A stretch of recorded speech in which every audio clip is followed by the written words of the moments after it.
That's when I could really kick it in, especially if I smoke a little bit and I'm just kicking back in that stance. It's going to be a fucking long night for you. But the store taught me that. Right. The darkness of the store. Listen, no regular people become comedians. Right. No regular people become from comedians. If you come from a normal fucking childhood, you don't become a comedian.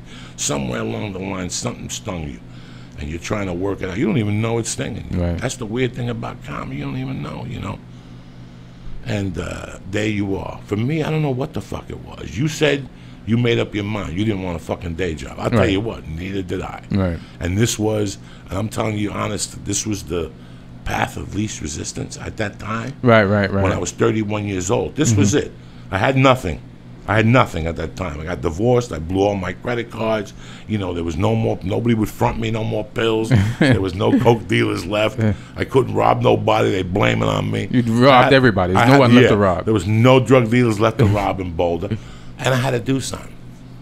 And I knew that if I stuck to something, because the plan was, Ian, if this didn't work out, the next level, I was just going to get a kilo of coke and 2 guns and let's play it out to the end of time to see what happens. Blaze of glory. Whether the fucking blow kills me or somebody shoots me, let's see what happens. And I'm really fucking happy that the comedy saved me, you know. So when I got into it, I put a heavy commitment into this. It's like you've been doing it 23, 24 years, like me, 24 years. At the 8-year mark, you're in. Right. You ever see people in L.A. when you got here, and all of a sudden you forget about those motherfuckers, and you see them on Facebook, and you see what the fuck they're doing now? Yeah. And you sit there like, and you go, I went to an acting class with this motherfucker, Rob. I went to a meeting. This guy was up for a show with me. He quit. It feels like you're looking at somebody's funeral. They're alive, but they're not doing what you met them doing, and you feel sad that they didn't continue. And it's almost like I remember, this is another huge story. I was like, hey man, Teddy's moving back to New York. And he's like, Teddy's moving back to New York? And he said it like Teddy died. I said, no, he's still alive. But you're right. That nigga's moving back to New York. He's dead. and that's how I look at it in that vein that you just mentioned. I look at it that commitment you told me you were in was all fake. You were confused. You came to LA, right. You went to Montreal, you got the deal. You were at the store, you were at the Improv, you got a manager, and then one day, out of the fucking clear blue sky, I don't see you no more. Right. I don't know what happened. And then 3 years later, Facebook comes along with Twitter, and there you are on Facebook talking to Lee.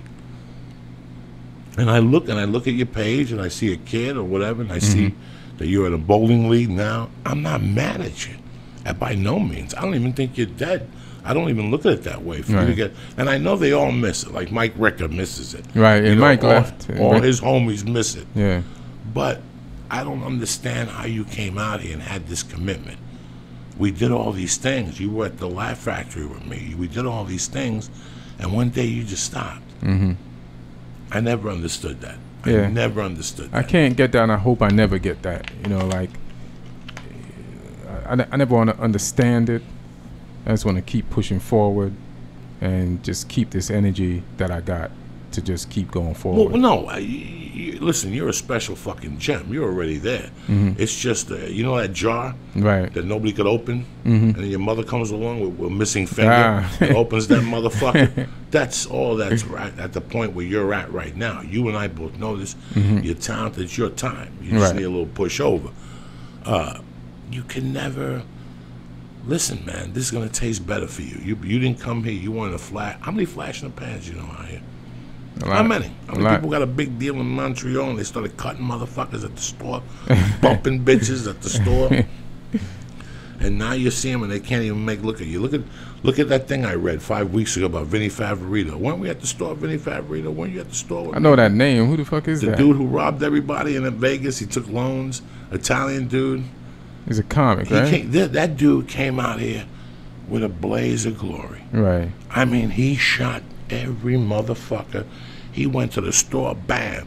Went to James Masada, bang. Went to the Improv. Not only did the Improv put him up, but fucking what's his name started taking him on tour with him. The old man. Who that? You know, fucking Bud Friedman started putting him everywhere. Oh, the kid went to Montreal. Didn't get a deal, but came back. Somebody gave him a TV show. He took the magician in with him, and all of a sudden, shit started spilling out from everywhere.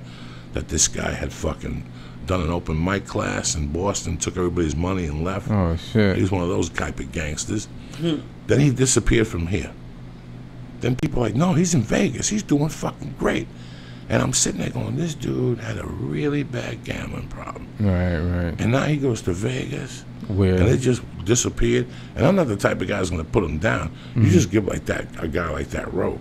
Right. Because it's like me going to Miami in '95. I would have been dead right now. Right, right. You don't send Joey Diaz to Miami for no reasons at all in those days. The coke up here is $60. Down there it's $25. You know how many of those I can eat a fucking day? Yeah. You know, it's like they sent Hollywood Henderson to Miami. You're too young for Hollywood Henderson, right? Oh, you remember Hollywood Henderson? I don't remember. Hollywood Henderson was a fucking bad-ass Dallas cowboy. Badass from the sticks of Texas. One of them type of black motherfuckers. I'll give you the article. I'm going to put it in my car. This dude, Sergio Ortega, gave it to me. And he describes his first day at Thousand Oaks at the training facility right here in California. The Dallas Cowboys do that thing up there. He's like, here I am, a 20-year-old rookie, and all I got is $15, 3 hits of acid, a gram of blow, and a couple of joints. And I'm in a dormitory with a bunch of fucking momos. Something like, you're like, and from there on, dog, he talks about going to the comedy store and picking up Pryor and the Pointer Sisters and fucking cooking up fucking crack before, you know, freebase is what they called it. Right. At 20? He was, dog, this guy was ripping it up. He was ahead of his time. He was ahead of his time. Nobody remembers him no more. Let me tell you an interesting story. He fucking started intercepting motherfuckers, like getting interceptions and scoring. And then they went to the Super Bowl. And he took a can of Orange Crush. That's what they called the Denver defense. And he crushed it on national TV. And then the Super Bowl, he caught an interception and ran it into the Super Bowl. And this motherfucker was King Dick. And if you read like that whole Playboy thing, he talks about having an apartment up here and having 3 white bitches, and having an apartment in Dallas.